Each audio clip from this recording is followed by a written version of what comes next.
nabigu calayhi salaatu wasalaam saxaabadiisii wuxuu u sheegay umayata bnu lkhalaf inay saxaabadu dili doonto.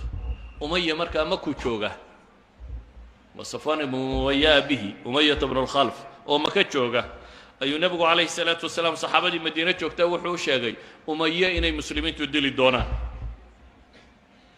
umaya ninkan la yidhaahdo iyo saxaabigii sacad ibnu mucaad la odhan jiray ayaa saaxiib ahaan jiray fii jaahiliyatihim.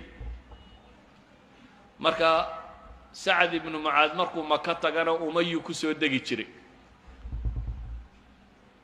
umayata bnu lkhalaf marka uu yimaado madiinana sacad buu ku soo degi jiray. marka labadii nin midna waa islaamay, midna weli waa gaal. sacad ayaa markaa wuxuu u soo baxay inuu soo cimro tago. markuu soo cimro tegay ee uu yimi magaaladii maka ahayd ayaa waxa uu sheegay abijahal baa arkay. abijahal wuxuu ka cadhooday. sacd ibnu mucaad wuu soo cimro tegay, cimru u yimi, saaxiibkii buu ku soo degay.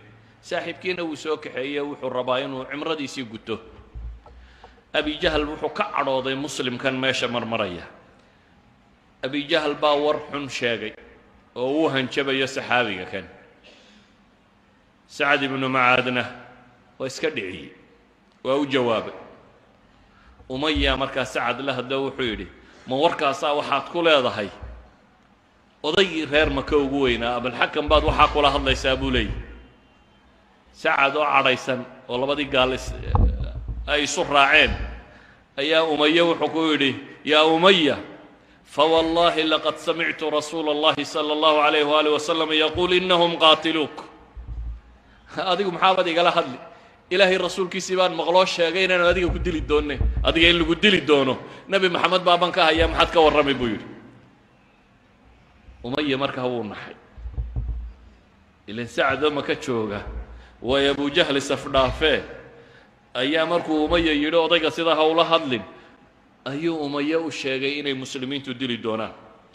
umaya wuxuu yidhi, bimaka ma makaa laygu dilaya?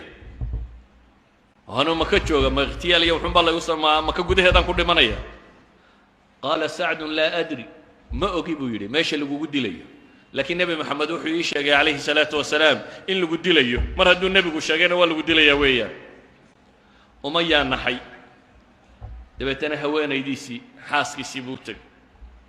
wuxuu yidhi, yaa umu safwaan